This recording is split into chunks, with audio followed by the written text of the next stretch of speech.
Hello dear students, क्या हाल चाल है आप सभी लोगों के। उम्मीद करता हूं आप सभी लोग बहुत अच्छे फिट एंड फाइन होंगे और आप सभी लोगों की पढ़ाई बहुत अच्छी तरीके से चल भी रही होगी। तो क्लास 10 सामाजिक विज्ञान का डर, ये समझ लीजिए आपका बिल्कुल खत्म लेकर के आया है आपका भाई आपके लिए बहुत ही जबरदस्त सा पैकेज। और ये इस पैकेज में क्या है, पेपर में 100% आएगा, ये समझ लीजिए पेपर में 100% इसी में से आएगा। टेंशन खत्म कि सर क्या पढ़ें, ठीक है, क्या पढ़ें, कैसे पढ़ें, कितना याद करें, कितना ना याद करें, डोंट वरी, समझ लो, डोंट वरी।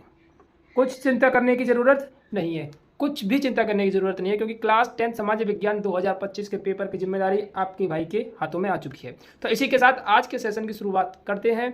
मात्र ये 35 टॉपिक पढ़ लो आप, मात्र ये 35 टॉपिक पढ़ लो। मात्र इन 35 टॉपिकों को पढ़ने के बाद आप सभी लोगों के समझ लीजिए टेंशन खत्म हो जाएगी, टेंशन एकदम खत्म हो जाएगी, क्योंकि ये 35 टॉपिक ही सामाजिक विज्ञान में पेपर में आने वाले हैं। 101% पेपर चेक कर लीजिएगा आप, प्रीवियस ईयर पेपर उठा के देख लीजिएगा, ठीक है। तो आज इन 35 टॉपिक को मैं डिस्कस कर रहा हूँ। 35 टॉपिक टिक कर लीजिए, लिख लीजिए, वीडियो को सेव कर लीजिए, ठीक है, वीडियो को सेव कर लीजिए, क्योंकि ये इंपॉर्टेंट, बहुत बहुत ज़्यादा इंपॉर्टेंट है, ठीक है। तो वीडियो को करते हैं शुरुआत। जो चैनल पर नया हो चैनल को सब्सक्राइब कर लीजिएगा, वीडियो को लाइक कर दीजिएगा, और इन सभी के proper notes, proper video, chapter wise पूरी हिस्ट्री की वीडियो चैनल पर पड़ी हुई है, जाकर के देख लीजिएगा, बहुत अच्छी तरीके से वहाँ पर एक्सप्लेन सब कुछ किया हुआ है, ठीक है। तो चलिए करते हैं शुरुआत। पहला क्वेश्चन क्या है सर, पहला क्वेश्चन है जर्मनी का एकीकरण। जर्मनी का एकीकरण सर 4 मार्क्स का कम से कम, ठीक है, 4 मार्क्स का क्वेश्चन है, और 4 मार्क्स का क्वेश्चन है, और पेपर में ये पूछा जाता है। जर्मनी का एकीकरण के बारे में लिखिए। ये ऐसे नहीं कि पूरा क्वेश्चन टाइप हो, ये पूरा क्वेश्चन टाइप नहीं है, ये जो मैंने दे रहा हूँ आपको, ये क्वेश्चंस नहीं है, समझ रहे हो, ये क्वेश्चंस नहीं है, ये क्या है, टॉपिक्स हैं।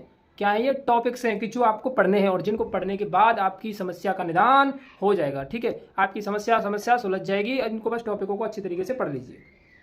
तो सर जर्मनी का एकीकरण आपको पढ़ना है। यूरोप में राष्ट्रवाद वाला जो टॉपिक है, पहला चैप्टर है आपका भारत और इतिहास में, जो हिस्ट्री में आपका पहला टॉपिक है जर्मनी का एकीकरण, उसको आपको अच्छी तरीके से रट्टा मार के जाना है। ये समझ लीजिए आपका समस्या खत्म हो जाएगी, ठीक है। अगला जो टॉपिक है वो है सर 1789 फ्रांस की क्रांति। फ्रांस की क्रांति को पढ़ के जाना है। फ्रांस की क्रांति सर इंपॉर्टेंट टॉपिक है। फ्रांस की क्रांति के बारे में, फ्रांस की क्रांति क्या होता है, इसके कारण तथा प्रभाव का वर्णन करो, ठीक है। फ्रांस की क्रांति के बारे में अच्छी तरीके से पढ़ना है, इसके कारणों को पढ़ना है, इसके प्रभाव को पढ़ना है। मोस्ट इंपॉर्टेंट टॉपिक है, मोस्ट इंपॉर्टेंट टॉपिक है, पेपर में पूछा जाता है, पेपर में पूछा जाता है। इटली का एकीकरण, जर्मनी का एकीकरण और इटली का एकीकरण दोनों ही बहुत ही मजेदार और जबरदस्त से टॉपिक हैं, पेपर में पूछे जाते हैं, इनको आपको अच्छी तरीके से पढ़ के जाना है। चौथा क्वेश्चन आता है सर महात्मा गांधी जी के सत्याग्रह पर प्रकाश डालिए। महात्मा गांधी जी ने सत्याग्रह जो चालू किया था उसके ऊपर आपको प्रकाश डालना है, यानी कि इसको अच्छी तरीके से पढ़ के जाना है, क्योंकि पेपर में ये क्वेश्चन बहुत अच्छी तरीके से पूछा गया है, कई बार पूछा गया है इस टॉपिक के ऊपर, सत्याग्रह के बारे में। तो आपको सत्याग्रह को अच्छे से पढ़ के जाना होगा, ठीक है। ये आपका भारत में राष्ट्रवाद वाला जो चैप्टर है उसके अंदर है, राष्ट्रवाद, भारत में राष्ट्रवाद, महात्मा गांधी के सत्याग्रह पर प्रकाश डालिए। ये टॉपिक बहुत ही जबरदस्त टॉपिक है। अगला क्वेश्चन है सर महात्मा गांधी द्वारा चलाए गए असहयोग आंदोलन का कारण तथा अर्थ बताइए। महात्मा गांधी द्वारा जो असहयोग आंदोलन चलाया गया था उसके बारे में बताइए कि असहयोग आंदोलन क्यों चलाया गया था, इसका क्या कारण था और क्या अर्थ था। और ये जो मैंने है आपको चैप्टर नंबर जो 2 है, शायद 3 चैप्टर है आपका हिस्ट्री का, उसमें मैंने आपको बहुत अच्छे से क्लियर किया है। आप जाकर के वीडियो देख लीजिएगा हिस्ट्री की, वहाँ पर आपको ये टॉपिक मिल जाएगा। मैंने बताया है कि असहयोग आंदोलन कैसे चलाया उन्होंने, क्या कारण थे, क्या अर्थ थे, वो सभी टॉपिक्स मैंने अच्छी तरीके से क्लियर किए हैं। तो प्लीज़ आप जाकर के वीडियो को देख लीजिएगा, ठीक है। तो अगला जो टॉपिक है आपका महामंदी का कारण, ठीक है। महामंदी के क्या कारण थे, महामंदी वाला जो टॉपिक है आपका चैप्टर नंबर 3 है, ठीक है। उसके जो है बहुत जबरदस्त सा टॉपिक है जो मैंने आपको डिस्कस किया है, महामंदी को बारे में पूछता है, वेरी इंपॉर्टेंट टॉपिक है। आपको आपकी स्क्रीन पर उसका थंबनेल शो हो रहा होगा, आप वो वीडियो को जाकर के देख लीजिएगा। आपको प्लेलिस्ट है, प्लेलिस्ट में जाकर के देख लो, बहुत अच्छी तरीके से मैंने टॉपिक्स को क्लियर किया हुआ है, ठीक है। इन टॉपिक्स को मैंने बहुत अच्छी तरीके से क्लियर किया हुआ है। अगला टॉपिक है सर, यानी अगला टॉपिक क्या है, अगला टॉपिक है आपका 19वीं शताब्दी के अंतर्राष्ट्रीय द्वारा बनाए गए तीन प्रकारों की व्याख्या कीजिए। 19वीं शताब्दी के अंतर्राष्ट्रीय द्वारा बनाए गए 3 प्रकारों को व्याख्या कीजिए। ये टॉपिक कई बार पूछा गया है पेपर में, वेरी इंपॉर्टेंट है। एक्चुअली प्रॉब्लम ये है कि ये टॉपिक सबरे जो मैंने लिए हैं 35 टॉपिक, ये वेरी इंपॉर्टेंट ही हैं। अगर आप इनको अच्छे से पढ़कर जाते हो तो मुझे नहीं लगता कि आपको कुछ अदर पढ़ने की ज़रूरत भी होगी, ठीक है। इन सभी के सॉल्यूशंस आप वीडियोज़ के अंदर जाकर के देख सकते हो। वीडियोज़ मैंने बनाई हुई हैं, जिनको मैंने पढ़ाया हुआ है, सब कुछ एकदम अच्छे से एक्सप्लेन किया हुआ है। फिर भी अगर कोई आपत्ति विपत्ति हो तो इनके क्वेश्चन के सॉल्यूशन में पूरी तरीके से आपको प्रोवाइड करा दूंगा। एक दिन पूरा बोर्ड पर अच्छे तरीके से इसको सॉल्यूशन मैं आपको दे दूंगा, ठीक है। चलिए 8वां क्वेश्चन है जैव तथा अजैव संसाधन क्या होते हैं। जैव तथा अजैव संसाधन पेपर में पूछा जाता है, लगभग 3 मार्क्स का आता है। इनको आपको अच्छे से याद करके जाना है।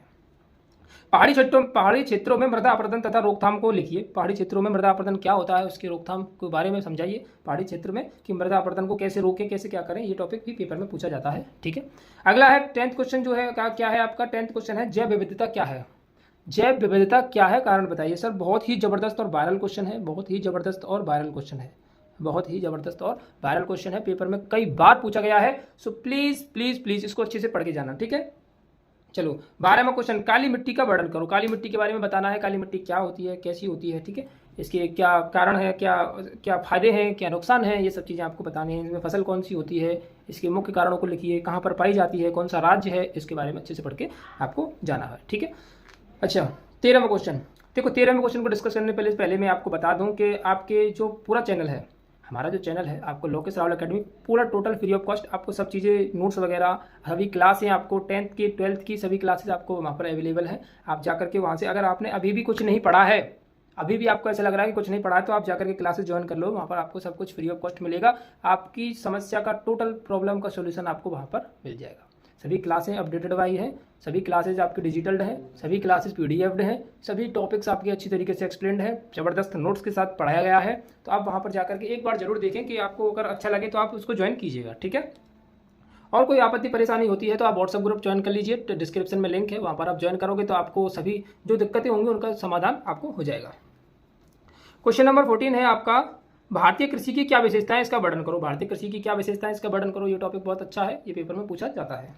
कृषि की 5 प्रमुख समस्याओं का उल्लेख कीजिए। कृषि की 5 प्रमुख समस्याओं का आप उल्लेख कीजिए कि कृषि की क्या समस्या होती हैं। ठीक है, इनके बारे में आपको बताना है। बहुउद्देशीय परियोजनाएं क्या होती हैं, बहुउद्देशीय परियोजनाएं क्या होती हैं, इसके लाभ हानि लिखो। इसे बहुउद्देशीय परियोजनाओं की वजह से क्या लाभ होते हैं, क्या हानियां होती हैं, उनके बारे में डिस्कस कीजिए।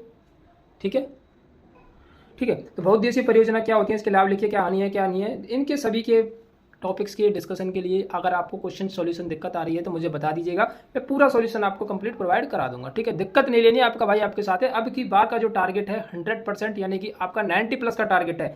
90 नंबर तो आपके लेकर के ही आने हैं, चाहे कुछ भी हो जाए। बस बने रहिए, जुड़े रहिए, आपका भाई आपके साथ में है। वीडियो को शेयर कर दीजिए, अगर वीडियो पर आप वीडियो को शेयर कर दीजिए, अगर आप किसी ने भी शेयर अभी तक नहीं किए, लाइक कर दीजिए, और चैनल पर नए हो तो प्लीज़ चैनल को सब्सक्राइब कर लीजिएगा। चलिए अगला क्वेश्चन डिस्कस करें। सड़क परिवहन के 3 गुण लिखिए। सड़क परिवहन के आपको 3 गुण को लिखना है। सड़क परिवहन के 3 गुण क्या क्या होते हैं उनके बारे में बताना है सड़क। ठीक है, और ये लिखना है आपको 18वां, चावल की खेती के लिए उपयुक्त भौगोलिक परिस्थिति का वर्णन करो। ये पेपर में पूछा जाता है। 19वां क्वेश्चन है आपका, परंपरागत तथा गैर परंपरागत स्रोत। परंपरागत तथा गैर परंपरागत स्रोत इंपॉर्टेंट, बहुत इंपॉर्टेंट क्वेश्चन है, मोस्ट इंपॉर्टेंट क्वेश्चन है। 4 मार्क्स का क्वेश्चन है ये पेपर में पूछा जाता है। 4 मार्क्स का क्वेश्चन है, पेपर में पूछा जाता है। परंपरागत तथा गैर परंपरागत स्रोतों का वर्णन कीजिए।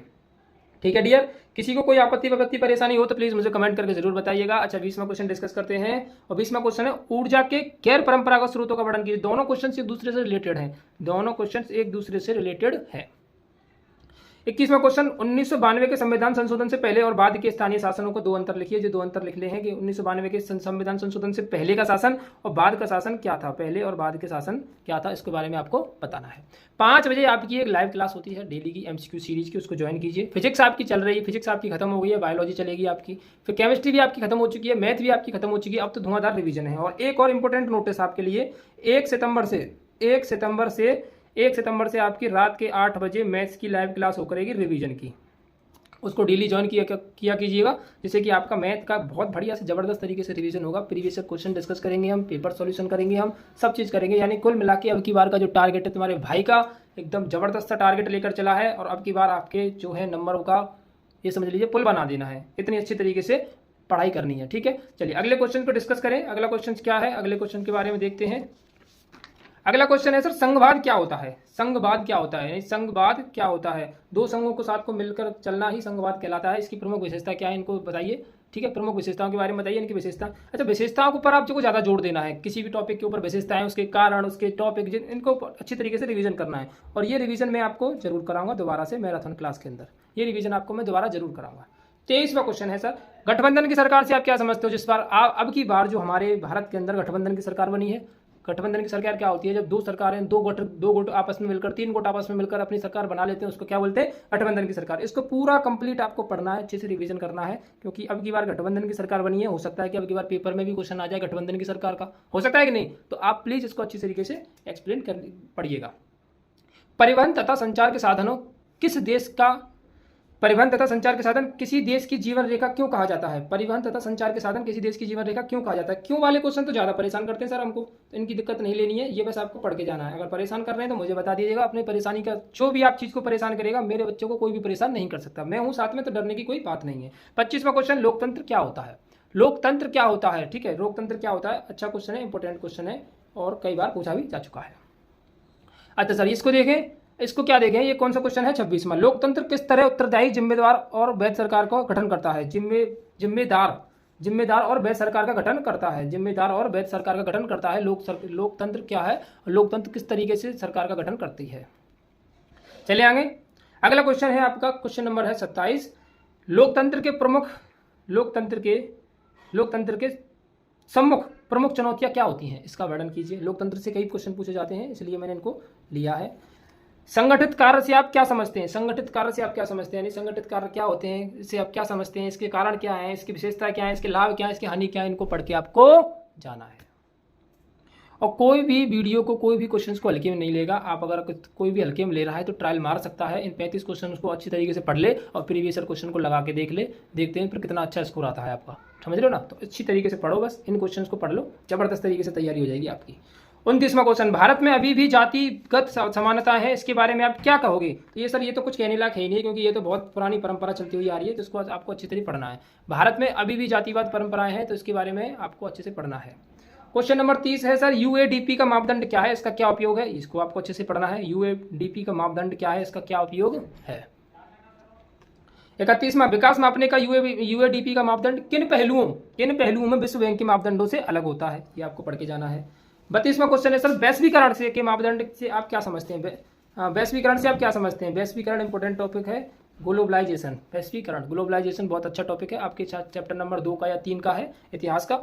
ठीक है, तो आपको इसको पढ़ के अच्छे तरीके से जाना है। किसी को कोई भी आपत्ति, कोई भी परेशानी हो, मुझे कमेंट जरूर करना। ठीक है, मुझे कमेंट जरूर करना, आपका भाई आपके कमेंट का ही वेट करता है, प्रत्येक कमेंट का आपका जवाब देना है मुझे। ठीक है, बस आपके साथ बना रहना है, बस आपका सपोर्ट की आवश्यकता है मुझे, आपके सपोर्ट की ही सबसे ज़्यादा परम आवश्यकता है, ये समझ लीजिए। ऐसे कारकों पर चर्चा करें जिनमें उपभोक्ता का शोषण होता है। ऐसे कौन से कारक होते हैं जिनमें उपभोक्ता का शोषण होता है? Question number 33। और क्वेश्चन नंबर 34 है, निरंकुशवाद क्या है? निरंकुशवाद क्या होता है? निरंकुशवाद से क्या समझते हैं आप? ये क्वेश्चन है 34।